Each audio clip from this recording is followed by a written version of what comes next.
And now, from the Conservative Declaration, here is Adam Holthouse. We hold it our indispensable duty to resist force and at every hazard to defend the rights and liberties of America. So said James Smith, upon whose gravesite I am now standing. Smith, one of the signers of the Declaration of Independence, is buried here at a cemetery in York, Pennsylvania. James Smith was born in Ulster, Ireland in 1719. When he was 10, his family immigrated to Pennsylvania, where he would later become a lawyer and a member of the Continental Congress. He was among the first colonial leaders to call for a Continental Congress to discuss problems with England.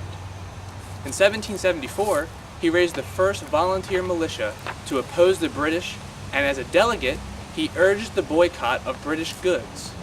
At the Second Continental Congress, he actively supported the cause of American independence. He later worked on the Pennsylvania State Constitution. He was briefly a congressman and was later elected as a judge in the PA High Court of Errors and Appeals. And he worked as a lawyer until his death at the age of 80 in York. If he saw the direction our country was going now, he would be sick to his stomach. Americans all across this country like to say how free we are, how we have rights that no other countries do, and how we are unique in our American way, and what a wonderful democracy we have. Democracy? These folks are so blinded and uninformed that they aren't even aware of the type of government their country has. Say the Pledge of Allegiance and stop at the 16th word, but that's another topic for another day. The point is, our country, which was once a haven to all things free and prosperous, has slowly tread down the path of nanny-state regulation, Marxism, and totalitarianism. Marxism in America? Yes, all 10 planks of the Communist Manifesto are alive and well in one form or another right here in America. The Communist Manifesto was a term paper citing the mission statement of communism and ways to achieve communist goals. One of the most well-known and most read portions of this garbage is the 10 planks section, which gives a list of 10 things a country must do or implement to transition from capitalism to communism. Let's talk about the 10 planks. The first one is the abolition of private property. This is the first plank because it is the most crucial one for communist governments to instill. When you have no property rights, all other rights are thereby taken too. This is because all rights are derived from property rights. Here in America, we have a growing problem called eminent domain, which gives the government and its agents the right to steal private property for public or government use against the owner's will. Sure, they throw the guy a bone and give him some money so they don't appear to be pure criminals, but really, all they're doing is giving him a small portion of his yearly property taxes back, which is also unconstitutional, by the way. If you own your own property, or if you're paying the bank a mortgage and they technically own your property, then why are you paying a tax to the third-party government who had no hand in the private exchange between you and your bank and the previous homeowners? Plank number 2 is a heavy progressive or graduated income tax. A progressive income tax, do we have one of those? You bet we do. You know when you file your taxes at the end of the year and you have to look up your total year's earnings in that little book they give you? The reason they give you that little lookup book is so you can look up your income because we have a progressive tax system. If it wasn't progressive, they would just say, for example, give us 25% of your earnings. Instead, you have to find what tax bracket you're in. This is a weapon used to steal from the successful Americans, disguising it as being fair because they can afford it. Fair means tax at the same rate, which does not mean paying the same amount of dollars. 25% from a $20,000 a year salary is much less than 25% of a $1 million a year salary. The millionaire is paying far more actual dollars, but now he is being taxed at the same rate.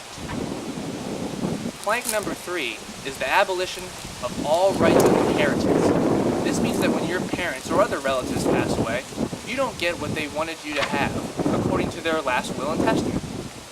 The government gets it all. After all, this is only fair, right? God forbid you get a nice inheritance while your neighbor doesn't, because his parents didn't manage their money as well as yours did. We don't have an abolition of all rights of inheritance in this country yet, but we do have a partial abolition. It's called the death tax, or the estate tax. With Barack Obama in the White House, this number is going to go up 50%. The government will steal 50% of everything your relatives leave to you when they pass away. Sounds to me like that's the kind of greed Obama should be warning us about. Plank number 4 is the confiscation of the property of all immigrants and rebels. This kind of goes along with plank number 1 and the whole stealing your property thing. It basically means if you come here from another country, the government will take your property. Because remember, in a communist country, no one can have property rights, regardless of where you come from. If you are declared a so-called enemy of the state, the government will take your property. Think about it. Today, if you're suspected to be a domestic terrorist, the government can send operatives into your house at 3 in the morning to search your house looking for evidence, terrifying your family at gunpoint all the while. They can destroy your property and take anything they see fit as evidence. They can also do serious psychological damage to your family without fear of repercussions, even if you are innocent. Let's talk about plank number 5. That is the centralization of credit in the hands of the state. Don't even get me started on this one. Bail out anyone? I'm sure you've heard enough about this topic or enough recently. Let's move on to plank number 6. Plank number 6 is the centralization of the means of communication and transport in the hands of the state. Think about all of the government agencies that oversee the airwaves 24/7 in this country and how they censor free speech all of the time. Had the law known as the Fairness Doctrine been passed, that would have been a perfect example of communist government affecting communications. This global warming farce that we're hearing all about is going to lead to the centralization of transportation. You're starting to see it already. Carpool this and stay at home with the lights off tonight that. One day, the state will have buses on the road that you have to use for your transportation because mass transit is the only way to save our planet from a meltdown, you know. Plank number 7, which is the extension of factories and instruments owned by the state. Basically, this is the growing of industries through the state. Are you familiar with subsidies, which also double as a hidden tax on the American people? The government takes your tax dollars and gives it to businesses so they can supposedly remain competitive. All this does is ruin competition and therefore skyrockets the prices.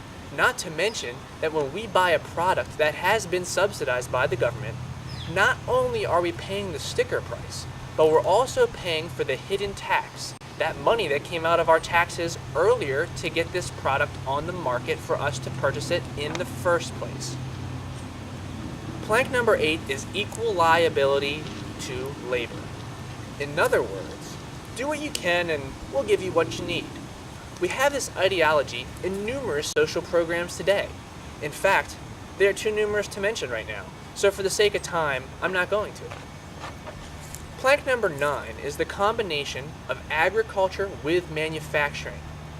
Gradual abolition of the distinction between town and country. We're seeing this right now here in rural Pennsylvania, or should I say formerly rural Pennsylvania.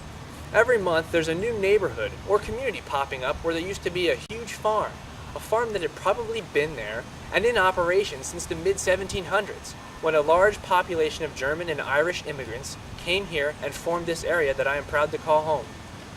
I have no problems with growth. I am a capitalist. But I do have a problem when rural America, agricultural-based heritage, goes down the drain. America's changed from an agricultural society to an industrial, manufacturer-driven economy during the Industrial Revolution was one of the worst things that has happened to this country, even though at the time it seemed like it was a great thing. It's just like now, our country is moving from a manufacture-based economy to a service-based economy, which is going to be really bad news. But let's save that for a whole nother blog. And move on to plank number 10, which is free education for all children in public schools. Combination of education with industrial production. Free education is a so-called right in America these days, but it is not a right. Education should be at most state-run, without federal government oversight. So whenever you see any part or parts of communism being carried out here in America, fight to stop it. Without patriots like you and I defending the Constitution, America is doomed to slavery. For the Conservative Declaration, I'm Adam Holtzapfel. Thanks for watching.